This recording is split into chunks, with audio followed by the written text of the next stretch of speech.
What's up guys, Dad here from GenerationGapGaming, and I'm excited to introduce a new series that we want to start here on our channel called Final Boss Friday. We plan to do a final boss battle each Friday from various games throughout the years. We really want your input as well guys. What final bosses would you like for us to battle here on the channel? Please comment down below which bosses you want to see. If it's a boss we've defeated before, then we'll provide our strategy, but we also want to try some new bosses we've never taken on. So our first Final Boss Friday, we will be taking on all the bosses from the original Legend of Zelda on the NES. Let's get started, guys.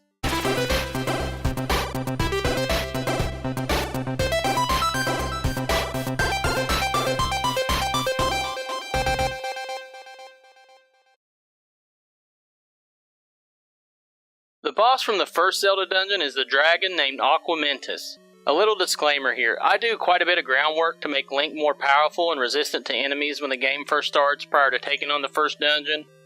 For example, I get the blue ring, the white sword, and multiple hidden hearts in the overworld before even entering the dungeon. I'm not going to go through all that in this video, but we already did all of this in our first Generation Gap Gaming video where we played The Legend of Zelda.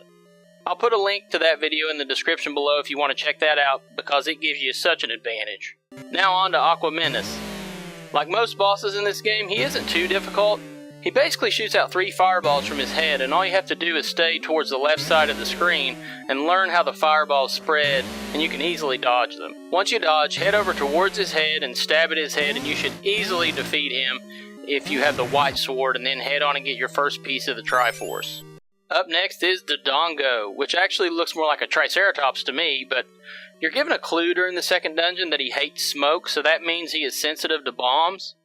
Make sure you have your bombs equipped, and you have to drop the bombs in front of his face in order to stun him, or sometimes he even actually swallows the bombs. Once he's stunned, stab at his face and you shouldn't have much problem.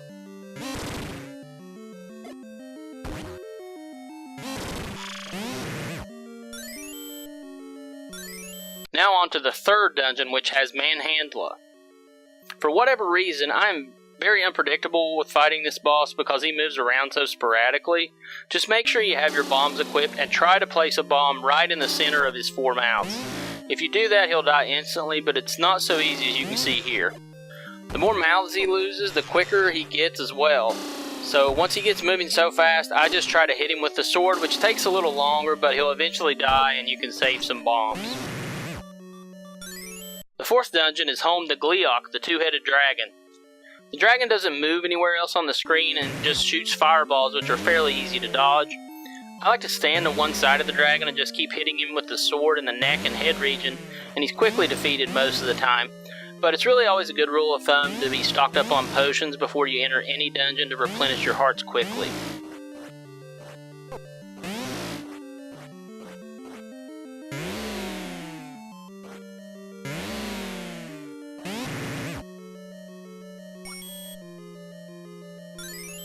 The fifth dungeon is Digdogger's Lair.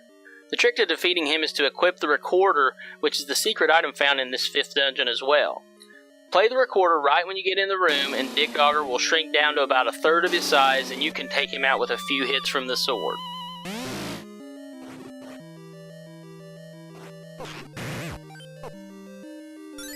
Goma, the one-eye Arachnid, is the sixth dungeon boss. Make sure you equip the bow and arrow and watch his back and forth pattern. And notice when he opens his eye, and then you immediately shoot an arrow into his eye. It only takes 1 arrow to take him out, too.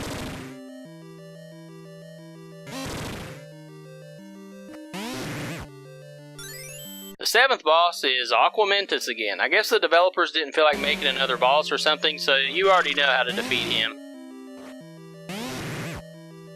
Same thing for the eighth dungeon boss, which is another version of Gleeok, just with more heads. Make sure you have potions ready to go because this one can do some damage sometimes, but you already know the pattern.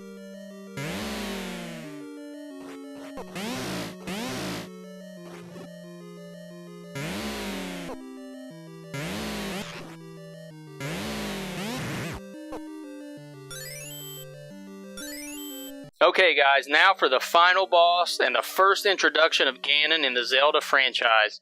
He is located in Death Mountain, which is found hidden in a little corner of a rock in the area known as Spectacle Rock. You must have the red ring and silver arrow equipped in order to defeat Ganon. Both of these items are found in the final dungeon as special items.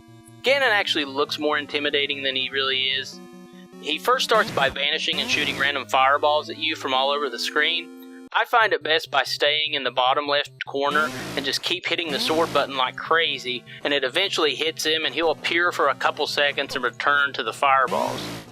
After you hit him 3 times, he will reappear as a brown color.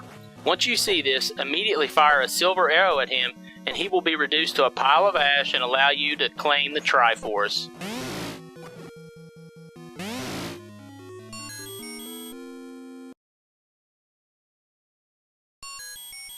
Head on up to the next room to rescue Zelda and complete one of, if not the most iconic game on the NES. Thank you so much for watching, guys, and don't forget to comment down below which game you want us to do for the next Final Boss Friday. G3 out.